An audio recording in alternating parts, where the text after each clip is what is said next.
21 तारीख सुदर्शन रेड्डी जी का नामिनेशन है। नामिनेशन होने के बाद हम लोग सबसे दिल्ली से सुझाव लेंगे।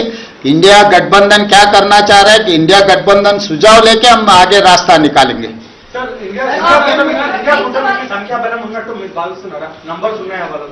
ఆత్మ ప్రబోధానుసారము ఓటేయండి అని విజ్ఞప్తి చేస్తున్నాము। ఈరోజు ఆత్మ ప్రబోధానుసారము రాజ్యాంగాన్ని రక్షించాలి అనుకున్నప్పుడు ఖచ్చితంగా సుదర్శన్ రెడ్డి గారు గెలుస్తారు। ఈరోజు సుదర్శన్ రెడ్డి గారి గెలుపు రాజ్యాంగం పరిరక్షించబడుతుంది। ఎన్డీఏ ఒకవేళ గెలిస్తే రాజ్యాంగాన్ని మార్చడమే కాకుండా రిజర్వేషన్లను కూడా రద్దు చేస్తారు। అది వేగంగా అమలు జరుగుతుంది। అందుకే ఈరోజు ఇండియా కూటమి అన్ని రకాల ప్రయత్నాలు చేస్తుంది, అందరి మద్దతు కూడగట్టే ప్రయత్నం చేస్తుంది।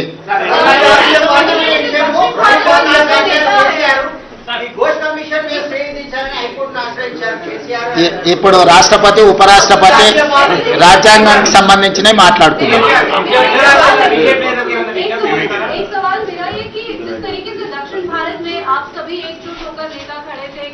हमारे साथ जो है विवक्षता हो रही है, हम लोगों को अलग किया जा रहा है, और इस तरीके से जब आप सब लोग एक साथ बैठे थे एक मंच पर, लेकिन आज आप देखते हैं कि दो अलग अलग दक्षिण भारत के दो नेता खड़े हो रहे हैं उपराष्ट्रपति पद के लिए। आपको नहीं लगता कि दक्षिण भारत की राजनीति में कहीं ना कहीं बंटवारा या फिर जो है आपको लगता है कि डिवाइड हो रहा है? नहीं, ऐसा नहीं है, क्योंकि दक्षिण भारत से जो भी प्रतिनिधि बनने वाले वो इंडिया पक्ष में रहना है।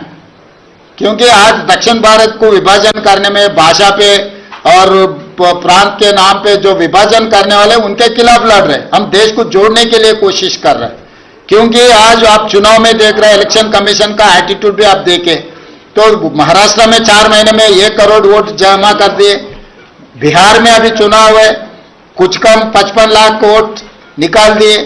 तो ऐसे समय पर जो संविधान को बचाने वाले हैं उनके साथ में जोड़ना है।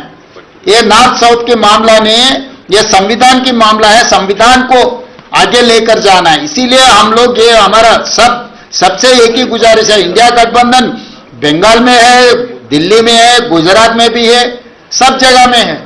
तो ये सवाल नॉर्थ और साउथ का नहीं है। ये सवाल ऐसे है कि संविधान बचाने वाले, संविधान को हटाने वाले के बीच में ये चुनाव है। नहीं, ये तेलंगाना वर्सेस तमिलनाडु नहीं है। संविधान को बचाने वाले, संविधान को हटाने वाले दोनों के बीच में ये चुनाव लड़ाई हो रहा है।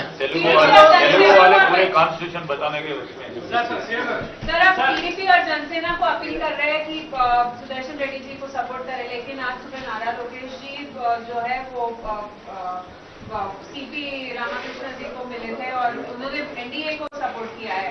जब तक तो जस्टिस सुदर्शन रेड्डी का नाम डिक्लेयर नहीं हुए, जब मल्लिकार्जुन खड़गे जी अनाउंस करने के बाद ये सब सारे हो रहे हैं। इसीलिए हम लोग क्यों अभी इमरजेंसी प्रेस मीट लगाए, इसीलिए अभी वोट बहुत दूर है। अभी जो मदद दी है अभी तेलंगाना के लिए और तेलुगु के लिए एक प्राइड है। इसीलिए वो लोग फिर रीअसेसमेंट कर लेके वो उनका एसोसिएशन जहां पर भी हो, ये चुनाव नॉन पॉलिटिकल के वोटिंग के लिए हम मांग रहे हैं।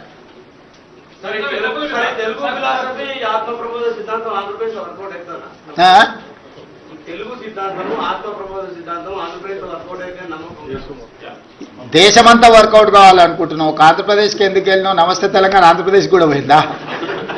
మొత్తం దేశంలోనే ఆత్మ ప్రబోధానుసారం ఓటేయమని విజ్ఞప్తి చేస్తున్నాం। yes please. So this proposal went from you or the proposal? Which one? The appointment of this is India Alliance proposal.